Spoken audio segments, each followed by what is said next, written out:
Hello guys, welcome back to the channel. मेरा नाम है पीयूष, आप देख रहे हैं कारी लाइट। एंड गाइज आपके सामने खड़ी हुई है टाटा पंच की guys adventure rhythm CNG variant. इसका गाइज हम लोग फाइनेंस डिटेल करने वाले हैं कि इसमें क्या आपको भाई मिनिमम डाउन पेमेंट देखनी पड़ेगी, मंथली ईएमआई क्या पड़ेगी, क्या मिनिमम ईएमआई रहेगी, क्या मैक्सिमम ईएमआई रहेगी, क्या रेट ऑफ इंटरेस्ट पड़ने वाला है। एंड गाइज इंटरेस्ट में आप कितना एक्स्ट्रा पे करोगे अगर आप लोन करवाते हो तो, मतलब व्हीकल के अलावा आप कितना एक्स्ट्रा इंटरेस्ट दोगे, क्योंकि गाइज यहाँ पे हम लोग आज स्टैंडर्ड रेट ऑफ इंटरेस्ट लेने वाले 9.8% का।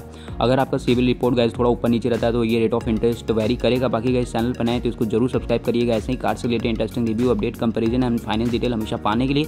And guys Varanasi near by से अगर आप लोग बिलोंग करते हो बिल्कुल आप शोरूम पे आ सकते हैं। शोरूम का कॉन्टैक्ट डिटेल आपको डिस्क्रिप्शन में मिल जाएगा। चलिए गाइज बिना देरी किए इस फाइनेंस डिटेल को स्टार्ट करते हैं। सो गाइज यहाँ पे सबसे पहले आप प्राइसिंग को देख लीजिए। तो आपके सामने भाई खड़ी हुई है अभी Tata punch adventure rhythm CNG variant. Guys यहाँ पे आपको जो इसके एक्स शोरूम प्राइस है वो 8.20 लाख पड़ जाती है भाई।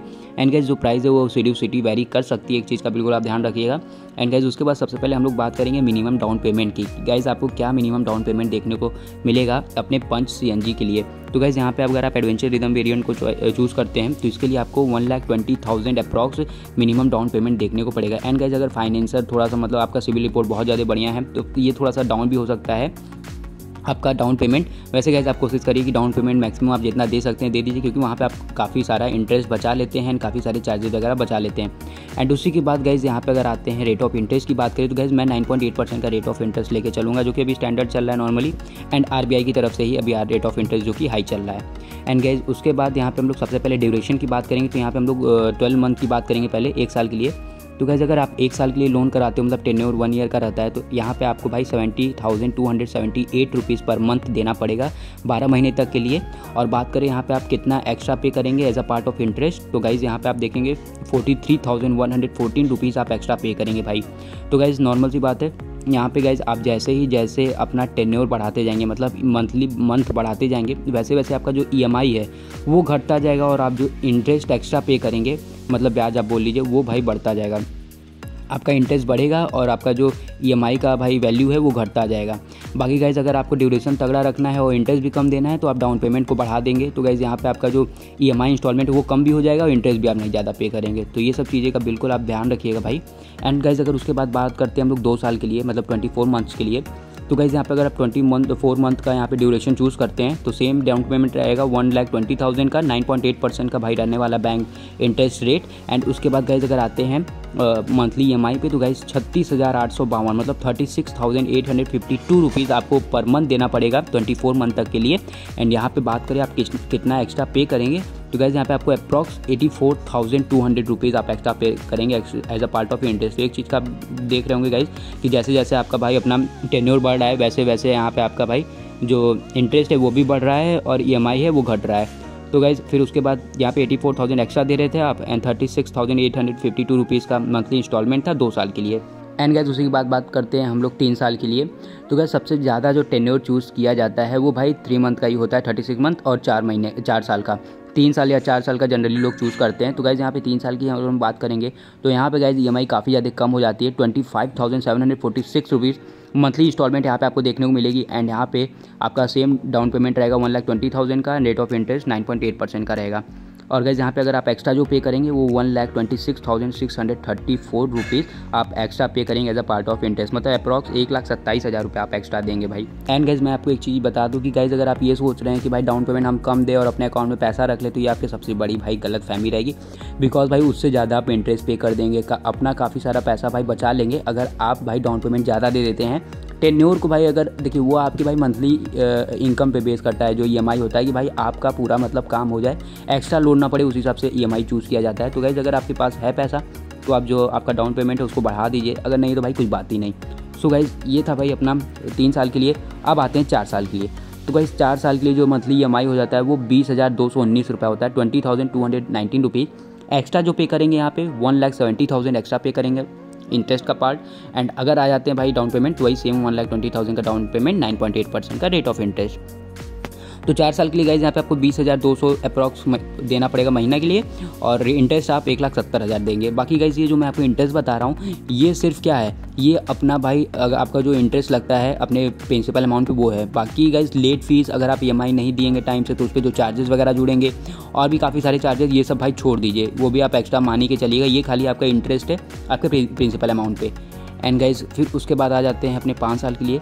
तो गाइज अगर आप 5 साल को देखते हैं तो यहाँ पे EMI काफ़ी ज़्यादा कम हो गया है। ये गाइज आ चुका है अप्रॉक्स 70,000 पर मंथ पे, एंड यहाँ पे आप एक्स्ट्रा पे करेंगे 2,15,000 रुपया, सेम डाउन पेमेंट पे 1,20,000 and 9.8% rate of interest. And आ जाते हैं भाई 6 साल के लिए। 6 साल के लिए गाइज अप्रॉक्स 15,000 आप देंगे और 2,61,000 रुपया आप एक्स्ट्रा पे करेंगे इंटरेस्ट का पार्ट, मतलब 2,61,000 एंड गाइज अप्रॉक्स यहाँ पे आपको 15,000 पर मंथ EMI देखने को मिलेगी, same rate of interest and down payment पे भाई। एंड आते हैं 7 साल के लिए। तो गाइज यहाँ पे आप देख रहे हैं 7 साल के लिए काफ़ी ज़्यादा जो आप इंटरेस्ट वो पे करेंगे। तो यहाँ पे गाइज यहाँ पे आपको 3,08,786 मतलब 3,08,786 रुपीज़ आप यहाँ पे एक्स्ट्रा पार्ट पे करेंगे as a part of interest. And यहाँ पे EMI आ चुका है भाई 13,000 रुपये पे, मतलब 13,000 पर मंथ। एंड गाइज अगर देखते हैं डाउन पेमेंट तो सेम 1,20,000 का down payment and bank rate of interest आएगा 9.8%। तो गाइज देख रहे हैं मिनिमम जो EMI आ जा रही है 1,20,000 पे, 1,20,000 डाउन पेमेंट देते हैं तो मिनिमम EMI 13,000 पे आ जा रही है, मैक्सिमम EMI आ रहा है भाई 70,000 पे, और मैक्सिमम आप जो इंटरेस्ट पे करेंगे भाई वो रहेगा 3,10,000 और मिनिमम इंटरेस्ट पे करेंगे आप 43,144, मतलब 1 साल के लिए आपको 43,000 इंटरेस्ट देना पड़ेगा और मैक्सिमम 7 साल के लिए 3,10,000। तो गाइस ये था अपना पूरा minimum down payment, EMI, rate of interest, क्या चार्जेस वगैरह जुड़ेंगे। अब बात कर लेते हैं क्या क्या डॉक्यूमेंट आपको नेसेसरी होंगे भाई कोई भी कार फाइनेंस कराने के लिए, या फिर अगर आप Tata punch adventure rhythm CNG variant को फाइनेंस कराते हैं तो। सो गाइस सबसे पहले एक चीज़ मैं आपको बता दूं, अपना समय बचाने के लिए, कम दौड़ने के लिए, सबसे पहले फाइनेंसर से भाई चेकलिस्ट ले लीजिए कि उनको क्या क्या डॉक्यूमेंट चाहिए भाई व्हीकल या फिर कोई भी चीज़ फाइनेंस कराने के लिए। उसमें गाइस सभी चीज़ें लिखी रहती है, लेकिन मैं जो चीज़ें मैंडेटरी रहती है मैं आपको बता दूं। पहले तो आइडेंटिटी प्रूफ में भाई खुद का पहचान के लिए यहाँ पे Aadhaar card, PAN card, driving licence, passport, voter ID में से कुछ एक दे सकते हैं। एंड दूसरी के बाद आ जाता है एड्रेस प्रूफ। इसमें गाइस आप अपना Aadhaar card, passport, driving licence, voter ID, ये सब चीज़ें सेम रहेगी आइडेंटिटी प्रूफ, लेकिन 1-2 चीज़ें बढ़ जाती है, like ration card, electricity bill या फिर टेलीफोन बिल आप दे सकते हैं। फिर उसके बाद गाइस आ जाता है अपना इनकम प्रूफ। अगर आप एम्प्लॉय हैं तो सैलरी स्लिप फॉर्म 16 से काम चल जाएगा। अगर आप एम्प्लॉय नहीं एम्प्लॉयर हैं, आपका खुद का बिजनेस है, तो भाई आपको ITR देना पड़ेगा, GST का सर्टिफिकेट देना पड़ेगा। अगर प्रोप्राइटरशिप है, पार्टनरशिप है तो उसका भी सर्टिफिकेट देना पड़ेगा। एंड का TDS सर्टिफिकेट वगैरह रख लीजिएगा। उसके बाद बैंक स्टेटमेंट 3 to 6 मंथ का ले लीजिएगा। यहाँ पे करीब आप 9-10 तो भाई अपना पासपोर्ट साइज़ फ़ोटो ले लीजिएगा, चेक ले लीजिएगा। एंड बैंक स्टेटमेंट नॉर्मल भाई आप इंटरनेट बैंकिंग के थ्रू डाउनलोड कर सकते हैं अपने यूज़र नेम पासवर्ड डाल के। एंड अगर नहीं है तो वो बैंक से आप ले लीजिए, वो आपको प्रोवाइड करा देंगे। एंड गाइस अगर आपके पास कोई पहले का भी लोन है तो उसका NOC ले लीजिए, क्योंकि जो भी फाइनेंसर रहते हैं भाई वो मानते ज़रूर हैं, तो उसका आप फोटोकॉपी करा के NOC का रख लीजिएगा, जिससे कि वो क्लियर हो जाएंगे कि भाई आपका पूरा पेमेंट आपने कर दिया इसके पहले लोन का। बाकी गाइज ये सब डॉक्यूमेंट होते हैं ज़रूरी भाई कोई भी कार या बाइक या फिर कोई भी चीज़ फाइनेंस कराने के लिए। अगर मुझसे कोई भी चीज़ छूट जाता है भाई तो आप लोग कमेंट करके दीजिएगा, वो भी मैं आपको बता दूंगा। एंड गाइज वैसे मैंने पूरा चीज़ Tata punch, adventure, rhythm CNG variant का पूरा फाइनेंस डिटेल मैंने आपको बता दिया कि क्या डाउन पेमेंट, EMI, क्या क्या डॉक्यूमेंट्स लगते हैं, सब चीज़ें बता दिया है। बाकी गाइज वीडियो थोड़ी सी भी अच्छी लगी तो वीडियो को लाइक जरूर करिएगा, चैनल पर नए तो उसको सब्सक्राइब करिएगा। ऐसे ही कार से related interesting review, update, comparison and finance detail हमेशा पाने के लिए। मिलते हैं गाइज नेक्स्ट वीडियो के साथ। Till then take care, bye bye.